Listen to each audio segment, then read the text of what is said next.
Hello there, ladies and gentlemen. Welcome to another episode of CookieCast.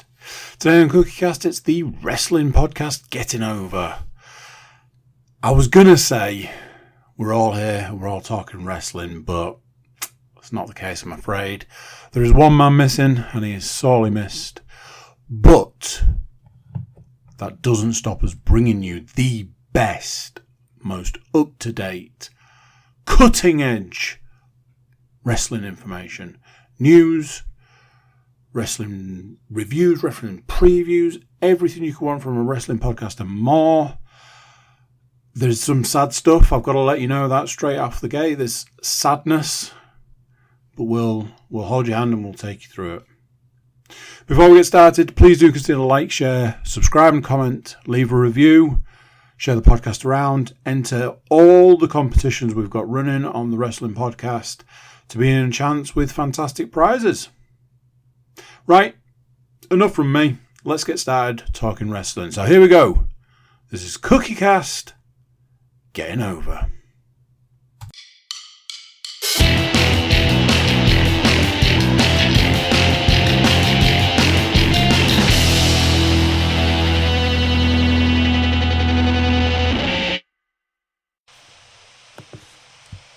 Recording in progress. Hello. It is time, once again, for your monthly dose of all things WWE and wrestling related here on CookieCast. So that means it's time for Getting Over. Now, the YouTube viewers amongst you may notice we are a wheel short this time around, as Mr. Matthew Moore is off on a scouting mission, hunting for fresh tips and news on the next big things to happen in the wrestling world. So whilst we anxiously await his return, he's stuck with the usual three of myself, Mr. Andrew Cook, good evening, and Mr. Paul Williams. Here to guide you through the events that have taken place since we last spoke wrestling, which was just before SummerSlam. Is everybody alright? Everyone doing okay? Yeah, what? Everyone ready to get stuck into this podcast? No. I mean, way to sell it there, Andy. I am going to... It's one of those that, certain aspects I'd rather we didn't have to talk about, let's put it that way. Well, quite, and that's I don't exactly know whether I'm going to be able to hold it together. Well, because of the said news, I'm going to switch things around. I'm going to actually start off with the news section this month due to some terribly sad news over the last week. We'll start with the news of the passing of Wyndham Rotunda, better known to wrestling fans as WWE's Bray Wyatt, who sadly passed away on the 24th of August, aged just 36. Wyndham was the son of WWE legend IRS and brother of former WWE superstar Bo Dallas, and he leaves behind his partner and 4 children. Gents, have we got some thoughts or memories of Bray Wyatt, if you care to share? Honestly, I mean, off air, we spoke about this at length, I would say. It's one of those things, there's a few deaths that have really hit me over the years, especially a lot more recently. I don't know if it's an age thing or I'm affected more by people who are a similar age to me that pass away, and then there's that. Bray Wyatt was not a similar age to me. He was a lot younger than me. Anybody can go back through the 50 plus episodes of this podcast and try and work out if I was a fan of Bray Wyatt. Honestly, I've struggled with it. I've been quite emotional about it. It's such a blow to the industry, to that family, to the legacy, to everything, as far as just an amazing talent taken way too soon. Yeah, I mean, like Andy just said there, it's just kind of similar. Like it almost feels like it's a bit of a sort of a, like you equate it to like an Eddie Guerrero when he passed away. Sort of guy that was, in fact, were they pretty much exactly the same age? Was Eddie 35 maybe or something like that when he passed away?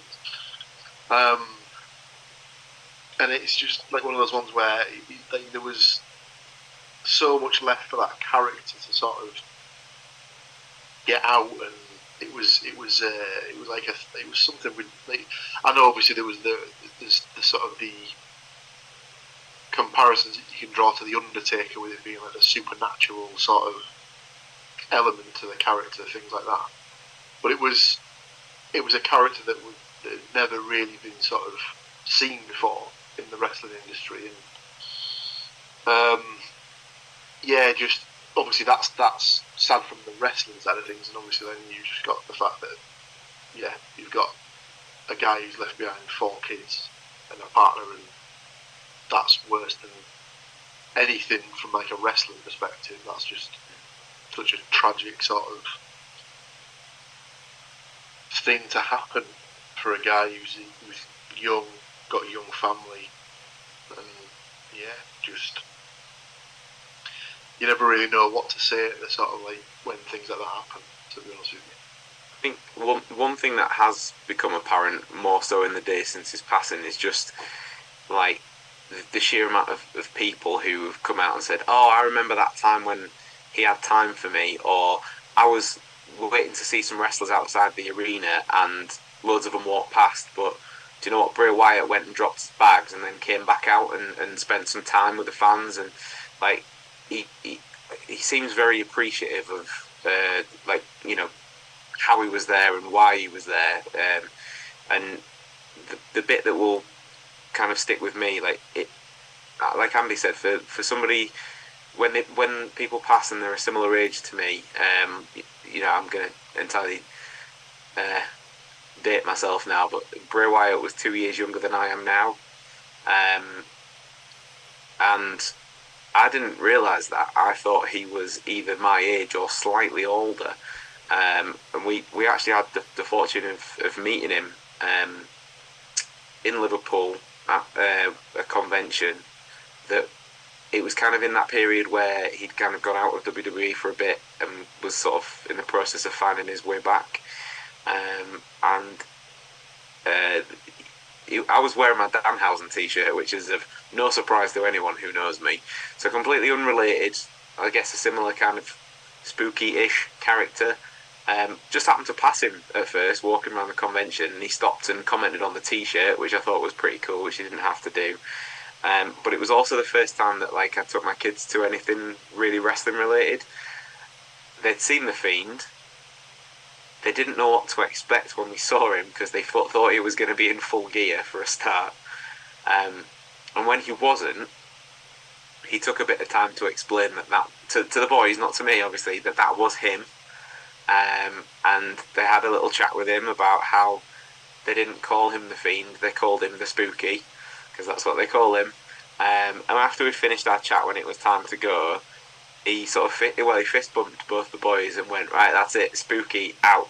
And they were like, "He said the thing that we said, the thing that we called." So he cared basically and listened and kind of took it on board. And I thought that was great. And if that's how he was with us for no more than 5 minutes of his time, and if he was repeating that kind of process with hundreds or thousands of people that he would bump into in the course of like a couple of weeks or a month or whatever it might be, this is a guy who really cared about like what he did and was very good at it. And as Andy said, way more to come that now unfortunately we'll never get to see. And it's just proper sad. Like there's no kind of, there's nothing you can say. It is terrible. And again, just to reiterate what Paul said, and not it's worse for no one than his family, and it just proper sucks. And that's unfortunately I can't really think of anything else really to sum it up. It's just terribly sad. I've just seen a lot of, like, obviously when somebody passes, like, you've got your own personal story that's personal to you and your family, and you've relayed that, and obviously you're not the only person, so everybody's like, oh, this is my experience and this is my experience. And it's not like they were like, nobody's like, I met him and he was awful. Every single person's like, I met him, one of the nicest guys I've met. There was a video that popped up that proper, like, obviously you've had that news, and then the stuff starts popping up. There was a video that popped up of him just like pulling apart like a metal barrier because there was a kid stood outside a venue, and it was just him on his own, and he like pulled apart the barrier, went out, and you could just see just a genuinely nice guy who was taking time for a young fan. Didn't have to, I imagine not massively out of his way, but at the same time was out of his way and enough, and will have meant the world to that young lad. There's like other stuff that's popped up. The guy who made the mask, the Fiend mask, he was friends with him. There's a video of him in a chair spinning round in his house and stuff, and you can see the way he was, like there's obviously a lot of joy there. He was like laughing and having like good time and stuff, and it's just like, man, they take the good ones early. It's just that unfortunate truth in life. And we didn't on the day that we met, we didn't particularly get like a proper photograph as such, but he was kind enough to let us have a picture whilst he was busy sort of chatting and signing. I don't know how well that's going to come out on the YouTubes on my camera because it's quite bright in here, but that was the boys talking to him, sort of settling out now. But yeah, nice guy. And also as well, we'll get into this, but like one thing that has come out in the past week as well is that it absolutely should not take something like this happening for wrestling fans to be appreciative of the people whilst they're here. Like, it really hammers home to me the, like, let's have less of the, oh, well, he messed that up. Oh, well, this is rubbish. Oh, this is crap. Actually, no, this is a guy who's great at his job, and, you know, his conditions and stuff have been very well documented, and, like, his you know, like, mental health kind of stuff's been fairly well documented. Like, well, do you know what? People had maybe told him that they appreciated him a little bit more whilst he was here. It wouldn't have necessarily changed the outcome, but sure as hell would have made him sort of feel a lot better about everything, I think. And I think that it's just generally be kinder. It's not a bad thing to be in any form of life, whether it's wrestling or whatever. But that it's the whole giving people their flowers after they're gone kind of thing that has kind of, I've been sad about what happened, and then when I read that, it actually made me quite angry about like the way things are. But yeah, we had more sad news, as if last week wasn't enough of a kick in the balls with that one. But yeah, further sad news was that wrestling legend Terry Funk passed away 1 day prior to Wyndham Rotunda. Funk's career spanned 50 years throughout many organisations, but was probably best known for his influential hardcore wrestling style, a man synonymous with being the catalyst for the career of people like Mick Foley, amongst many others.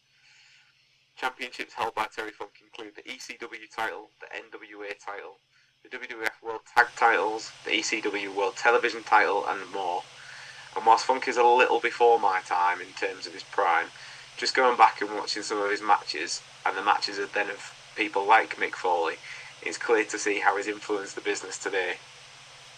Terry Funk was aged 79 when he passed away. In recent years, been diagnosed with dementia, but seemingly had, you know, his better days as well with that. Was regularly visited by his friends and peers, and recently, again, mentioning Mick Foley again, he'd spent some time with him earlier this year, and like just seeing kind of their interactions kind of shows kind of like how important that was, particularly with the conditions he was diagnosed with. But yeah, it's on August the 25th, WWE ended up dedicating SmackDown to the memory of both Wyndham Rotunda and Terry Funk. I guess the last word really is just that our thoughts and condolences go to the family and friends of both Wyndham and Terry at this time. There's nothing really more I can say without kind of getting very upset about both of it, to be honest. So yeah, we'll move away from the sad news and hopefully onto some happier notes now. And actually a switch away from WWE momentarily, just to point out about AEW holding All In London's Wembley Stadium this past weekend. It's a pretty ballsy move to have your first international show being at the National Stadium.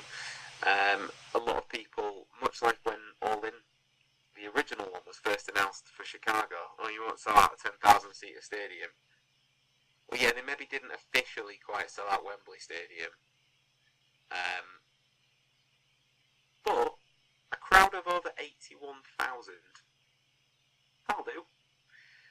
It officially as well has broken the paid attendance record for a professional wrestling event. Now, some of you might be thinking, but when WrestleMania was at the Cowboy Stadium, there was over 100,000 people there. Well, not all of those people paid, and shock horror, you can knock off a slight bit of inflation as well. But yeah, and on the night of the event, AEW announced that they're going to be returning to Wembley for All In 2024. It's going to be on August the 25th next year. Thoughts on that, gentlemen? I saw the numbers thing. Obviously, it was put across in a different way than the way you've put it across. It was heavily focused on one wrestling faction maybe outselling another wrestling faction. So there was that aspect. I mean, you've got to give credit where credit's due. You've got to give, you've got to give the dues. It's very much I think the number I saw was like 81,000 and something, and it's like, good on you, well done. Just good work. Rivalry's good. If I'm not mistaken as well, I think around 70,000, if not a slight bit more, were sold before even a match was announced. Which, that is insane. Obviously the card, by the time that the event came around, shaped up to be pretty good. Anyway, they struck a nice balance as well, having some UK guys on there, obviously Ospreay versus Jericho, and then having Saraya in the women's title match. I'm not going to drop any spoilers for AEW at this point. I guess most people may have seen it by now. If you haven't, ITV4 are repeating it this week for free. So if you, once you finish listening to the podcast, you can hop onto ITVX or the Hub or whatever the Jeffords called these days, and have yourself a little watch of that for free. So that'll be worth doing. The other thing to take into account is obviously it brings the UK WrestleMania one step closer. You would hope so. I mean, it's not like if there's one way to beat some sort of attendance record, bring the biggest show in town to the small it's not like island. WWE to like piss on anybody's chips either, is it? So yeah. I was going to say, it's almost like you're cynically saying that they might just do that just to take that record from them, Andrew. I wouldn't suggest that they'll announce SummerSlam for August the 18th next year instead, maybe. Well, anyway, but yeah, so that's kind of just, obviously the news is very heavily dominated by the stuff earlier on, so we will skip along now and we'll revert back to some regular featuring of the predictions title. Andy was heading into SummerSlam as the defending champion last time around, and in recent months the defending champions haven't exactly had that much success in terms of defending the title. In fact, you could say that most title holders from the podcast have very much taken the leaf out of the women's tag title rules and just change it at every available opportunity. The good news is for us though is that at least nobody's been injured whilst we've been holding our title yet. Anyway, moving on. So last time around for SummerSlam we had a total of 6 points up for grabs at the time of recording, and this turned out to be a very close run affair with 1 point separating first from last, or as it happens, joint second place.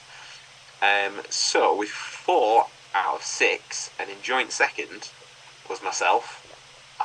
As usual, because technically I have to be last nearly every time.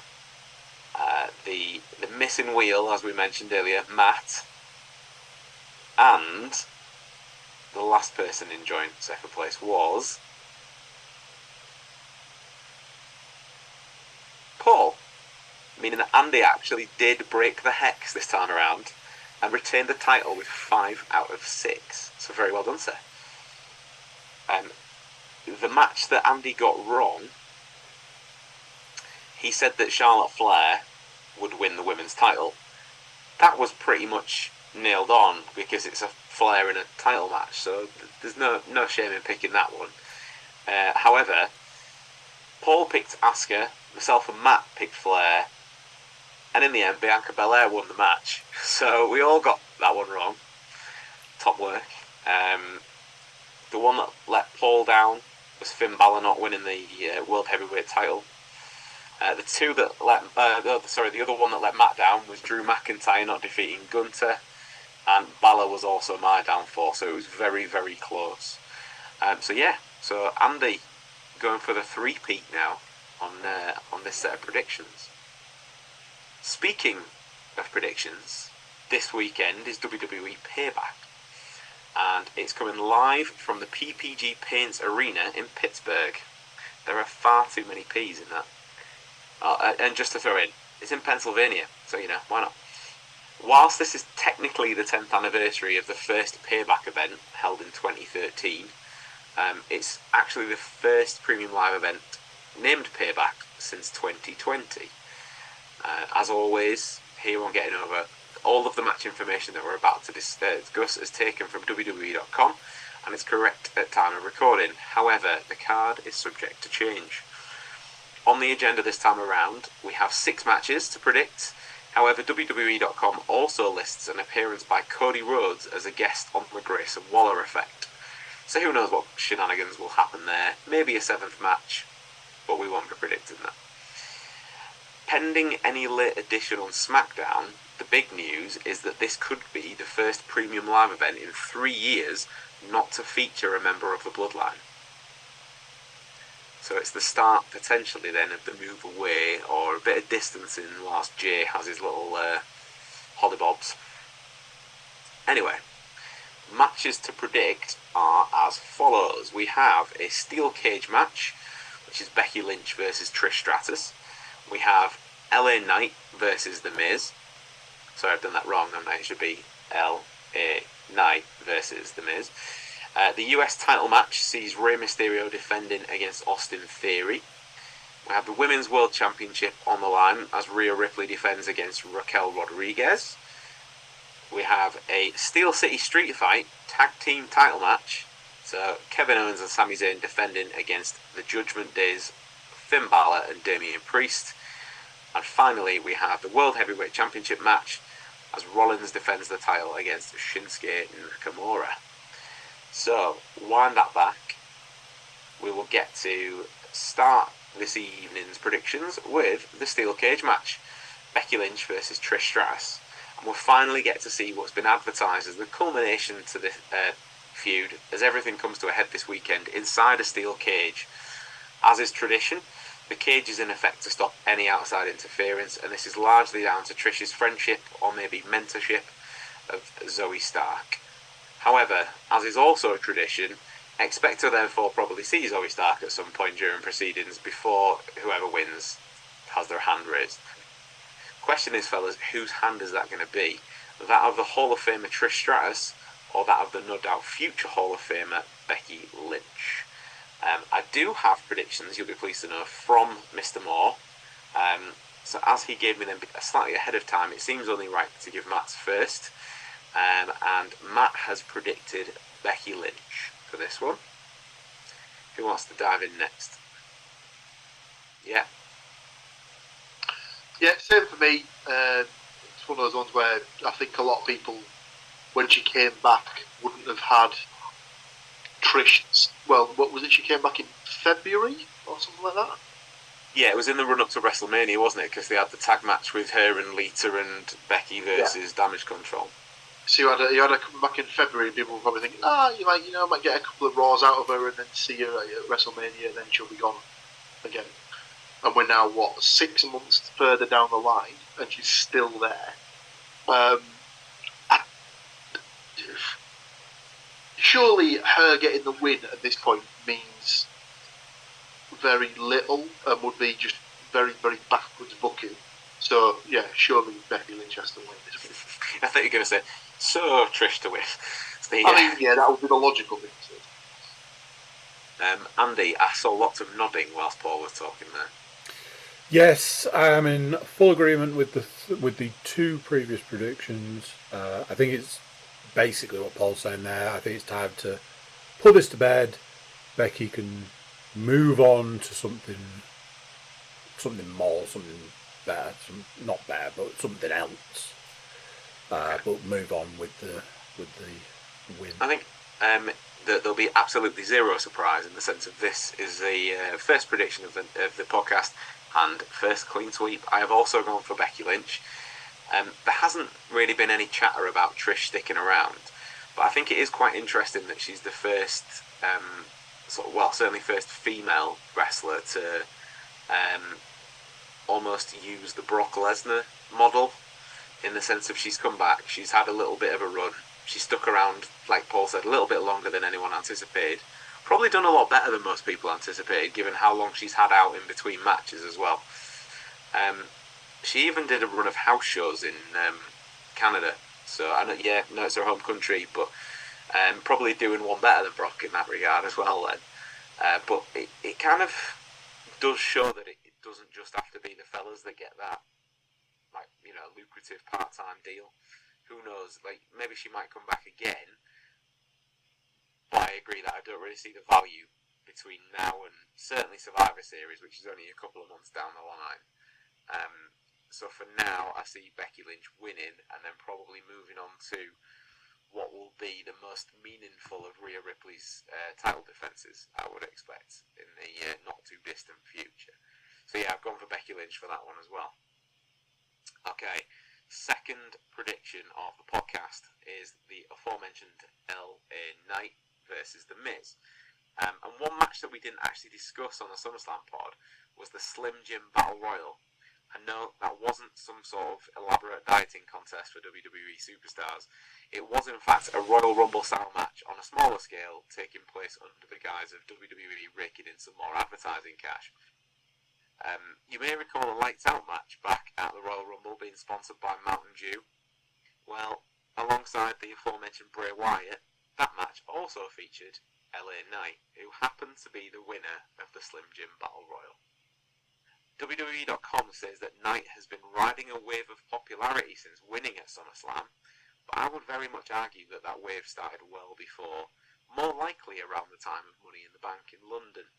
And the crowd absolutely loved him on SmackDown that weekend and then throughout the event itself. And since the rise in popularity, The Miz has been complaining that LA Knight has been taking up too much of his TV and photo shoot time, so has taken to interfering in LA Knight's affairs, with a megastar returning the favour to Miz at any given opportunity. Perhaps most embarrassingly, allowing Akira Tozawa to score a roll-up pin over The Miz. So this match is certainly going to be a battle for the loudmouths, but whose voice is going to be heard at the end of the match? Speaking of the promo element, though, if anybody wants to watch how a promo should be done, check out the Raw from the past Monday, so the go-home show for this weekend's event, and just watch the exchange between these two. The Miz, been there for a good while, obviously, but puts on an absolute masterclass in how to reply. Definitely worth a look. Okay, so, again, as we've got Mr. Moore's already in the book, Matt has gone for LA Knight. Andy? Same. It's one of those, it can't, other than your usual WWE shenanigans, it can't be anything else. This only goes one way, I think. He's been, since that sort of the rise in popularity, he's been a bit of a nearly man so far, and I think that if they keep doing that, it's going to just kill it. And I know that they've been here 100 times before, and sometimes they have. That's why I had to stipulate without WWE.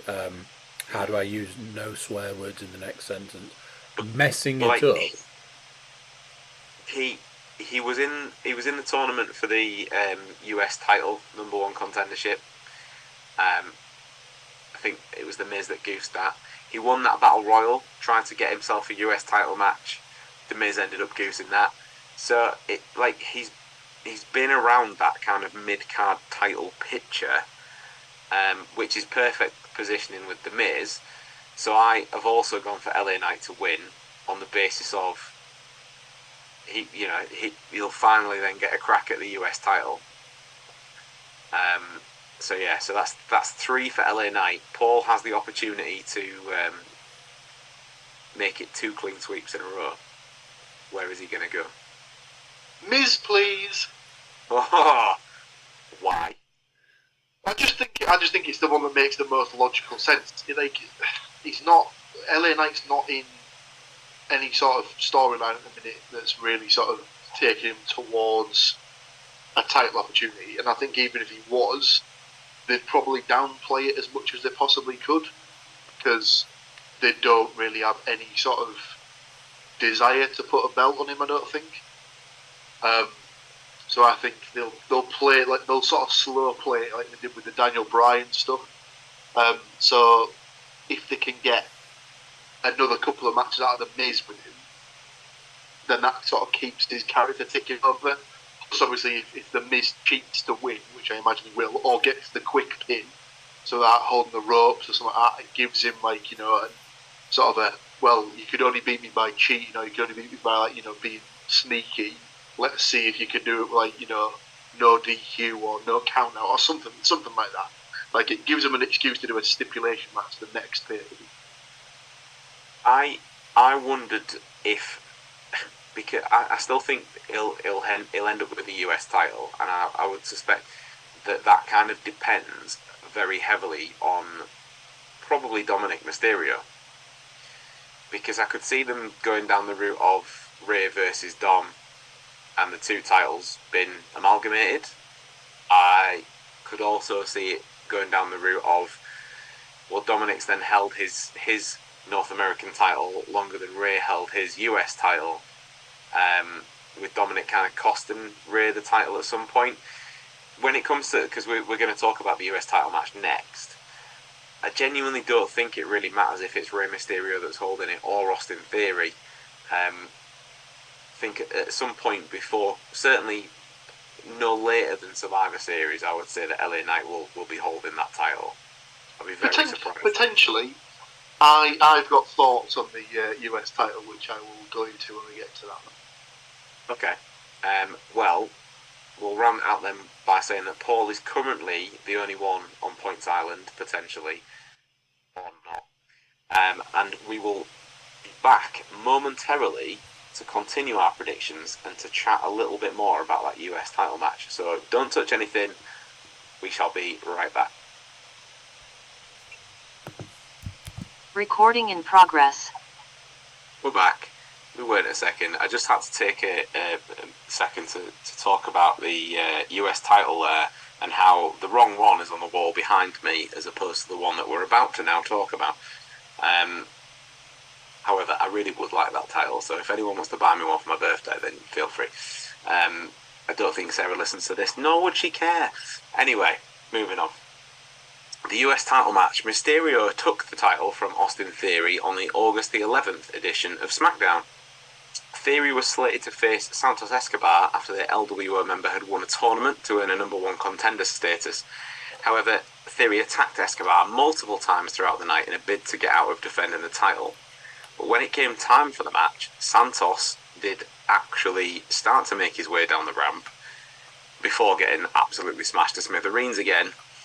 But WWE official Adam Pearce ruled that Theory would defend the title against the tournament's runner-up, and that guy was Escobar's LWO teammate, WWE Hall of Famer Rey Mysterio. And as we mentioned, Rey went on, won the title, and that's the 3rd time in his career that he's now held the US title. Theory wasn't just handed a rematch, he he did have to beat LA Knight to gain the title shot, although as we just talked about, there was a bit of jiggery-pokery with The Miz. But then the rematch has finally been set for this weekend. So, will Rey continue as champion? Does Theory continue what he calls the forever reign, which I'm loving WWE's, like, they're still pushing him, calling it that, considering that he's not currently the title holder. So, anyway, yeah, just discount the last 3 weeks or so and we'll be good, right? Anyway, who's going to win? Rey Mysterio, Austin Theory, place your bets now. Mr. Moore has gone for Rey Mysterio. I also am going for Rey Mysterio, purely for the fact of what we just talked about. I don't think it really matters. The only thing airing me that way is the fact that I think that they've got legs with the whole Dom having the North American title still. Rey Mysterio having the US title, it kind of seems to match up. The reason that I think that LA Knight will have it before Survivor Series is because by the time we get to Survivor Series, if they go down this whole champion versus champion route once again, because they haven't done that for a little while now, so who knows, they might go back. I can't see the North American title being in that kind of shake-up, so I would suspect that there'll have been some shenanigans before then. But yeah, that's the only reason I've got Rey Mysterio to retain on this particular occasion. Paul? I am going for Mysterio to retain. I kind of feel a bit bad for Austin Theory because he came off this sort of, ever since like he got the Money in the Bank briefcase like last year. Obviously, he's just been kind of tarred and feathered with the he was Vince's guy sort of thing, and then ever since that, his sort of like trajectory's just been turned 180, and it's just nosediving. You are talking about the man who holds a victory over John Cena at WrestleMania. Yeah, this is 2023 John Cena, not 2008 John Cena. Let's just sort of like, let's rein it in a bit, shall we? I mean, this was said on another show that I was listening to today. Can you name sort of, other than the John Cena match at WrestleMania, can you name an Austin Theory title defense that's been sort of, that's been like one that's like made the headlines in the last year? It's been a bit of it's been one of those reigns that just like sort of was there and no one really sort of paid attention to it just because it kind of just never got any press and stuff like that. But I think it'll stay on Mysterio. For how long I don't know, but I think the end game is that Escobar costs him the title at some point by turning on. Whether that's in a match against Dom at some point, perhaps. But I think the long term is that Escobar will turn, and then they'll have that as the feud that potentially takes him to Mania next year. Okay. Alright, you're down in the book for Rey Mysterio, leaving Andy to round us out. Clean sweep or not? Very much so. I didn't have as much of a breakdown as Paul. I just had Rey Mysterio. Fair enough. Yeah. The question was who, so you've answered that question. I did my homework to a satisfactory standard by giving you the answer you asked for. Okay, so out of what 12 predictions so far, one is different. Still just Paul with The Miz. So, next match. The Women's World Title match. Rhea Ripley versus Raquel Rodriguez. Payback is the name of the premium live event, and it's exactly what this match is all about. Ripley has dominated the Raw Women's division since taking the title as part of the Judgment Day. And former WWE Women's Tag Team Champions Liv Morgan and Raquel Rodriguez stood up to Ripley. However, both ended up spending time on the shelf at recovering from beatdowns. Basically, they were both injured. Raquel's injury was directly at the hands of Rhea Ripley as well. Whether it was fully legit or whether it was storyline, who indeed knows? But on August the 21st, Raquel appeared on Raw using crutches, which brought a smile from Ripley until Rodriguez used the exact same crutch to issue a beatdown of her own. So it was announced that the two would face each other for the women's title at Payback this weekend. Can Raquel be the one to end the nightmare this coming Saturday? I know you'll be dying to know what Mr. Moore has put. Now, you can all guess what Mr. Moore has put, and I should suspect that this will be another clean sweep right across the board. Say it with me, gentlemen. Rhea Ripley. So, Rodriguez, what? no, here he is. Here Seriously? he is. Obviously not. I'm afraid I've got to take your first answer, Paul. Seriously, Yeah.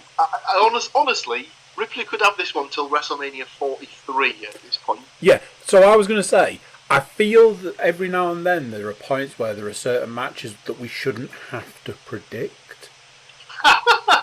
Like, I saw that this was a match on the card and was like, well, do we even have to have the conversation about it? Because that title is staying where it is for a long time. So why do we need to predict it in the future? Can we just wait until the point we have to predict a change and then predict a match? To be fair, if you're going to sort of predict a person to take it off her, I think Rodriguez would probably be my sort of top pick, because stature-wise, she's the only one who can sort of like step to her, really. You'd argue that Charlotte's probably a similar size to her, and obviously Bianca's sort of got the athleticism where you could argue it would make sense. But yeah, I just think that it doesn't make sense until it makes sense. That sounds a bit bollocks, but like, No, fully agree. Absolutely agree with that. yeah, do you know what I mean? Like, it's like she's not had it that long. You could argue that in theory she should be the female equivalent of Roman. She should have like a really, really long reign. That's not a pun that I'm not trying to do there.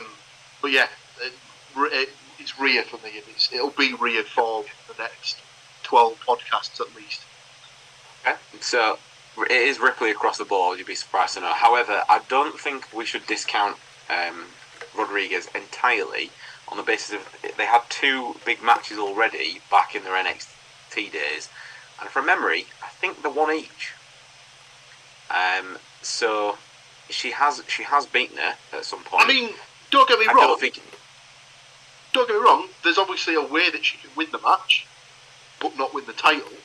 So we're not taking that into account. I think that the whole point was that we were all sort of in agreement that it doesn't make sense for her to lose the title. She can lose the match, but I don't know how long it's going to... I can't predict WrestleMania 43 like Paul, but I don't know how long it's going to be. But right now, WWE have a lot of women superstars. WWE don't have a lot of top-tier women superstars. They've got a lot of mid-carders, they've got a lot of people who they'll smash around into the tag division because when the next people get injured, they need somebody to look after those belts. They need to start building top-level stars. Belair is off at the moment, obviously on a different show. They're starting to just do it by giving the other women's title to Io Sky. I think that's a great move. Bayley doesn't really seem all that interested at the moment. Charlotte, again, has only just come back, not really got their teeth into anything yet. Becky's been caught up in this stuff with Trish Stratus for a good while. But other than, like I say, I think it's coming. The Rhea Ripley versus Becky Lynch saga will begin momentarily, I believe, after this weekend. But then who else? They're not building anybody in that sort of secondary challenger position at the moment, and it needs to change.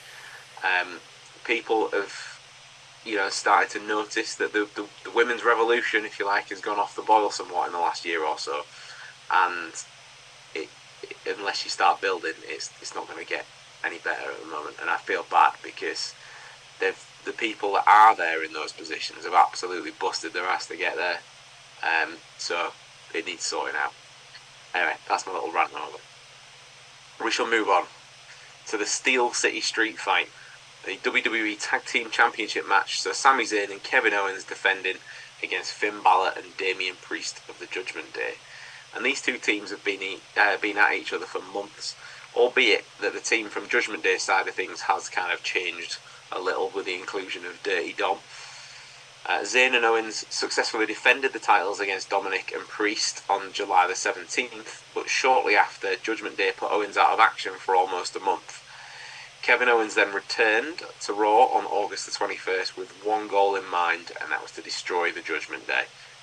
During the feud with Rollins over the World Heavyweight Championship, Balor and Priest have not always seen eye to eye, especially since Priest has been hovering around with the Money in the Bank briefcase during Finn's title challenges.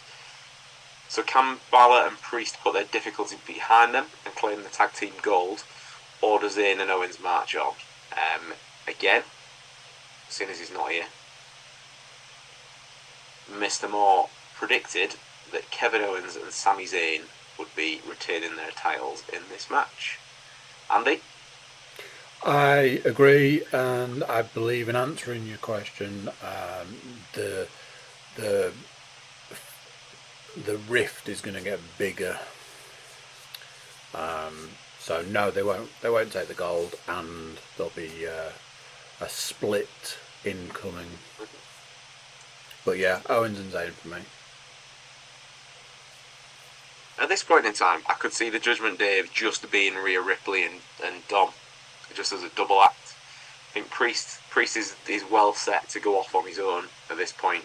Finn Balor could also very well do the same again, but they just have to be probably a little bit more careful that he doesn't have to disappear into obscurity, as he has done before, but again not through any fault of his own. To that end,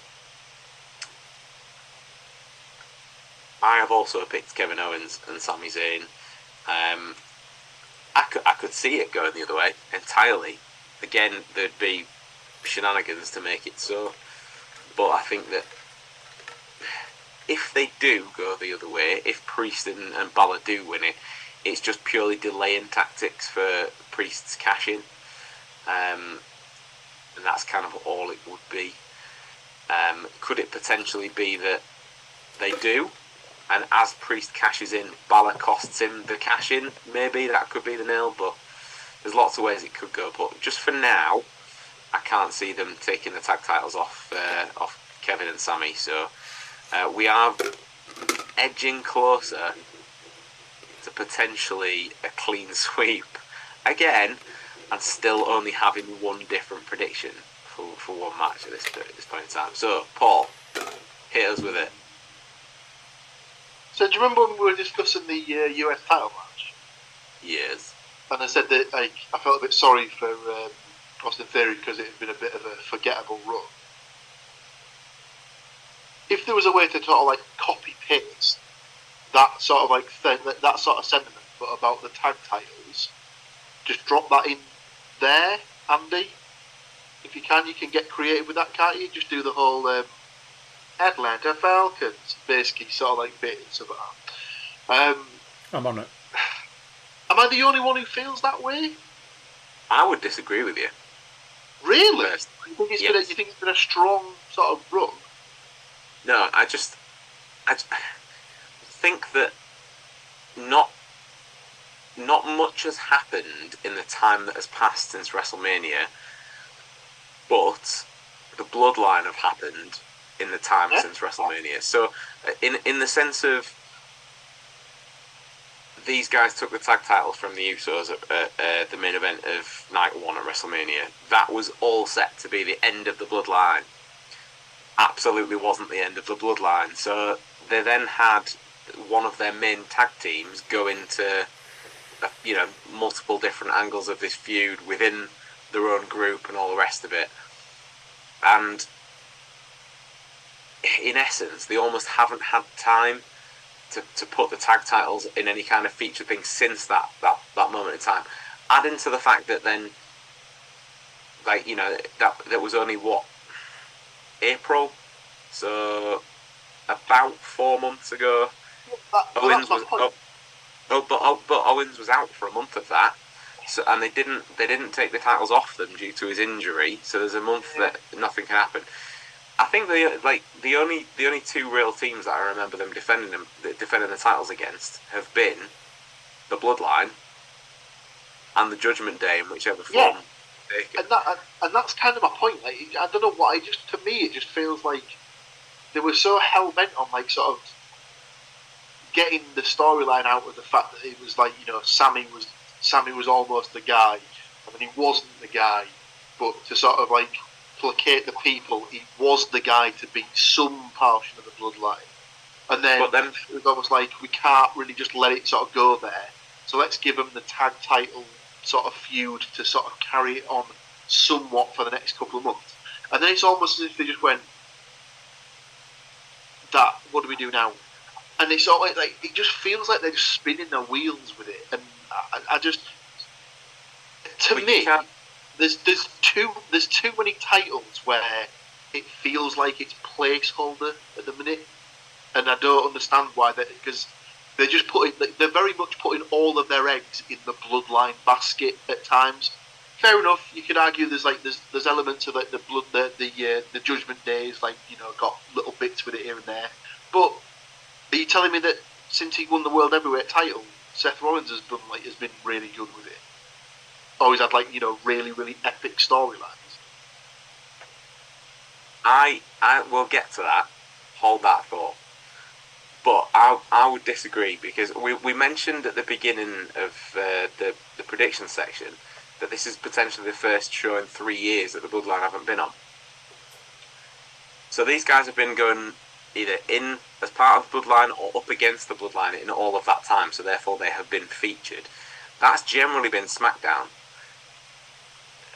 Judgment Day, in one form or the other, have pretty much been on Raw every show since WrestleMania last year, and are pretty much the featured part of Monday Night Raw. This team are the only two people who've gone between both of those huge storylines and have been integral to both. The Kevin Owens thing harks all the way back to Royal Rumble from 2 years ago. So, like, they've been intertwined with all of this. So for them to then be randomly defending it 1 week against the Viking Raiders for no reason would make zero sense. So I think I suppose. in that regard, but, I also, just to your point about there being like the title situation, there's only a certain amount of time that can be featured, and we know that these two teams have taken up the majority of the TV time.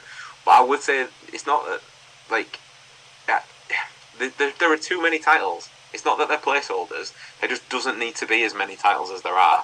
I'll tell you where that you could give some time to other titles. Maybe don't let Roman Reigns have half an hour every time to just do his entrance and stuff like that. But that's the thing. That's the topic for another day. But on the prediction side, I am going to go for the title change, because I just think that, like, that's just my personal opinion. It just feels like it's something like you're just waiting for something to happen, and they tend to like the sort of, you know, tag titles, like Strange Bedfellows partnership thing. Do you know what I mean? Where you've got people that hold the titles, but they're sort of a little bit. Oh, we weren't doing spoilers on AEW. Like a bit similar to what they've had in the past with, like, you know, Austin and Michaels being the tag title holders, but they were in a feud with each other. So I think you can almost have that as the precursor to Balor and Priest splitting up, but still being the tag title holders. So they're sort of like, oh, we have to keep it together for the team, for the belts, etc., etc. With regards to what you were going to say, I assume it was something along the lines of "better than you, baby." It was, and I mean, and to be fair, that was on the pre-show, not the main card. So technically, not AEW Tag Team Champions either, but you know. Also, yeah, definitely not. Boom. Okay, so we do have the second difference of the predictions.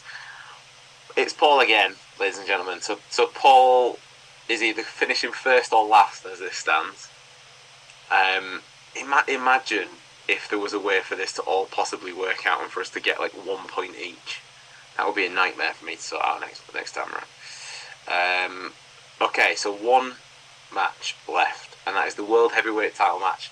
So Seth freaking Rollins versus Shinsuke Nakamura, following a 6-man tag team match earlier this month where Rollins teamed with Cody and Shinsuke to defeat the Judgment Day. See, featured in the main event of Monday Night Raw yet again. A shock ending to the show ensued as Shinsuke delivered a devastating Kinshasa kick to the World Heavyweight Champion, leaving him out cold in the middle of the ring. In the weeks following, the match was made for the World Heavyweight Championship, although Shinsuke was still acting kind of oddly around Rollins, whispering into the champ's ear following the announcement of the match, leaving Rollins looking a little stunned at what was said. Well, what was said, I hear you ask? Shinsuke claims that Rollins is working injured, and this was confirmed by Rollins the following week, saying how he is currently working through 2 cracked vertebrae and he doesn't know how long he can keep up the current pace. Is it legit? Is it storyline? Who indeed knows? Gents, for the final time on this episode, what do we think here? I will give you Mr. Moore's. Mr. Moore has gone straight in for another retain, so he's gone for Rollins to keep hold of the World Heavyweight Championship. I'll jump in then. Okay. So, in the last prediction, we obviously briefly discussed the fact that since winning the title, has he done any? Like, this might not be this isn't like a slight on him, but feels a bit underwhelming. Feels almost like it's not really been given the time it's needed to get it over as a sort of a, the main title on Raw. It's almost been pushed down again, even though it's only just been born. It almost feels to me like it needs a change at this point, so I would be going for the Nakamura win. Personally. Okay. I mean, I'll put it in the book. I mean, you're wrong, but I'll put it in the book. Andy? To get my prediction out of the way, it's a retain. Weirdly, I'd had a kind of intention of bringing up something that's very similar to what Paul's been kind of saying throughout this podcast, which is, and I think I've said this before, when you send the card through or when I look it up knowing that there's a wrestling podcast coming, do the research and etc. The number of times that I look at the card and go, yeah, that was the best we could come up with, was it? That's the best. The times that there are, the match where it's like, oh wow, they really did throw that in at the last minute, and oh, there's absolutely no sort of, whoever wins, it doesn't matter. And there's probably some sort of nostalgia. Somebody once said nostalgia's heroin for old people. I seem to think back and think that pay-per-views were like the biggest event at that point in time. It was 1, 2, 10 people going up against each other. You knew they were going to be hammering the absolute crap out of each other, and it was going to be bang. And I know I've said before about like when it's this person who's been with the company for 30 years and this person who's been with the company for 29 years, and it's like, oh, so there's nobody out there in the world right now that wants to be a wrestler. No 18-year-old, 22-year-old out there right now that's just got bags of talent and wants to be a wrestler. No, they don't exist. Okay, cool. So yeah, I think I was maybe bringing back the old Ready to Grumble there. But yeah, going back, it was a retain in case you missed it and all of the. Okay. I have also got Rollins because Paul is wrong. That's not why I picked it. I mean, we've all known this for quite some time about Mr. Williams, but it all hinges on this thing about Rollins declaring that this thing about him having 2 cracked vertebrae is correct. This is the first time it's come up, so part of me feels like it's a bit like the way it was delivered made me feel like it had some truth in it, but the fact that it's not been mentioned before, the fact that he's still wrestling at house shows, the fact that he's still on TV every single week, to me denotes that it is possible for him to work through it, and he continues to do so. If it is deadly serious, they will absolutely give Nakamura the win this weekend.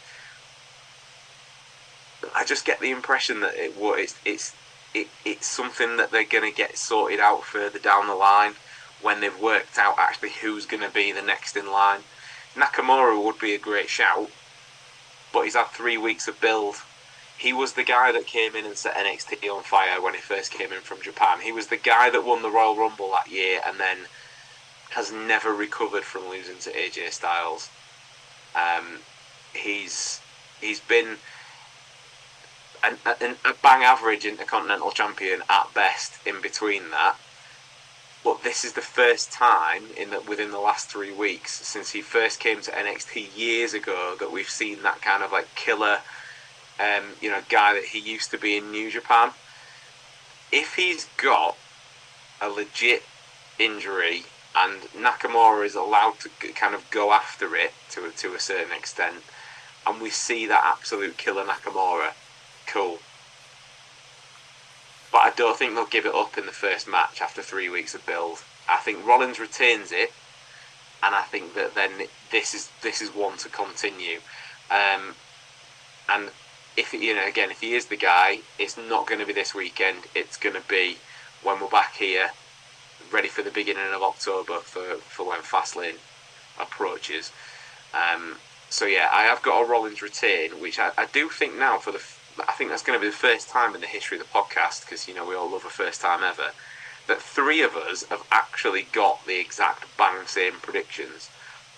I don't think that's ever happened before, and I know it's kind of like we're on here in our own time talking about the wrestling because, well, I like the wrestling, but I think that's purely because WWE have done a below par job of putting this one together. I think that they haven't been helped obviously by the events of last week, and that nobody can fault that. It is what it is. But simultaneously, they've also had like a month since SummerSlam. They could have, one show out of 4 weeks isn't going to chuck a spanner in the entire works. I do think that this has been a bit of a lacklustre build all round. Who knows? They say they might add some kind of barn burner of a match that we've completely missed on SmackDown. But if they do, they're giving themselves 1 day to build that. I saw some mention about this Cody Rhodes thing. I think it's being billed as this is going to introduce Cody's next feud. I really hope it's not Grayson Waller. Just straight up. Oh, that was the other thing he said. Grayson Waller's definitely going through a table, but it didn't say it was him. It said that it's going to reveal in the course of the interview who the next feud is. Maybe it's the Dwayne. I think the collective, as they like to call us, WWE universe, is praying that Grayson Waller is nowhere near Cody Rhodes or any member of the WWE, Raw, SmackDown, NXT level up, future performance program, or whatever the hell they call that thing, program, at any point in the next 17 years or something like that, maybe. What? You really don't like Grayson Waller? I just don't see I just don't get it. I don't mind him. I like the cocky attitude. I like the finisher. He's got a lot to work on, but I think he knows it. I think so what you're saying is he's basically Baron Corbin. Yeah, here we go. Yeah, but at least he can work without a shirt, eh?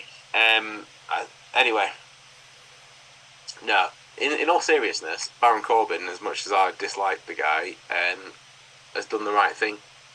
He's going back and working his way back rather than just been banded around in nothingness, which is more than we can say for a lot of the roster, as you mentioned earlier.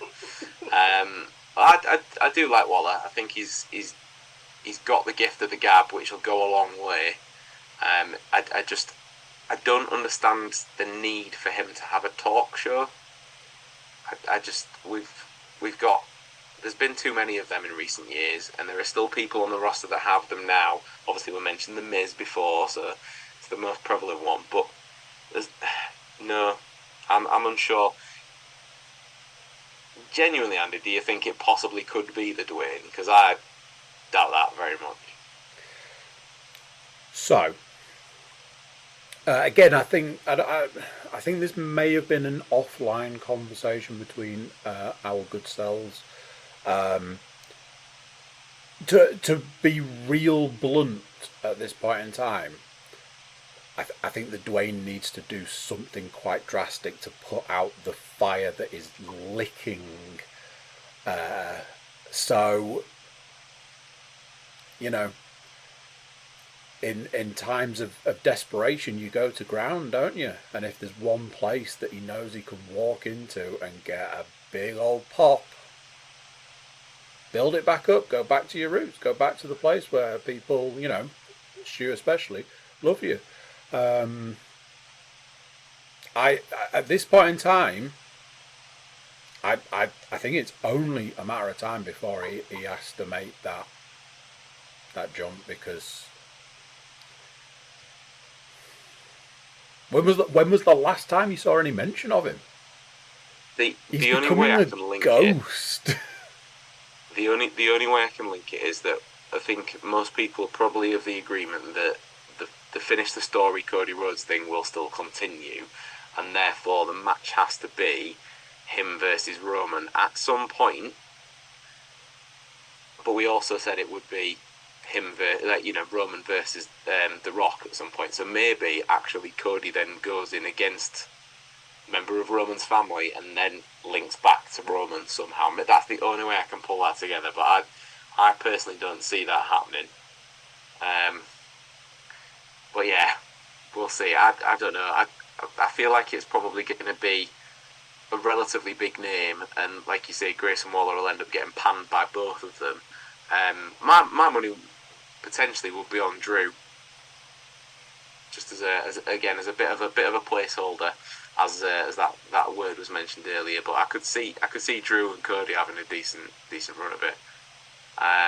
But yeah, that is it. We have been through the predictions. It is Payback this weekend. Has anybody got anything else they wanted to bring up? No, sir. Nope. That is good. We are out. So, if you have listened long enough and you've been along for the ride, you will know she's still sat here. Go and do some liking and sharing, and particularly subscribing on the YouTubes, and Alexa Bliss could be yours. We will keep an eye on that. We might have to make a call on that, and if things aren't moving, we'll just give them away anyway. Who knows? Because they're taking up space here now. But anyway, thank you, gentlemen, for joining me on this episode as always. Thank you to Mr. Moore for sending your predictions in. I hope that you find the next big thing on your scouting mission. I'm not sure how many wrestlers you'll find in Stoke, but there may be a few. But yeah, thank you all for listening and or watching, and we shall see you in a month for Fastlane. Thank you. So there we go. What do you think of that? Some sad, some happy, some predictions, some prediction titles retained the way they should be. Yeah, I think that's about everything. Thanks for watching. Thanks for listening. If you're still here at this point in time, don't forget the competitions you can enter to win fantastic prizes. Don't forget to like, share, subscribe and comment. Leave a review where you can leave a review, and check out the website. thecookiecast.com is there largely so that you can get in touch with us. Social media links, email button, it's all there, and it's a click away. That's it for this one. Until next time, I'm going to say bye, and I'll see you then. Thank you for listening. Thank you for listening to Cookie Cast.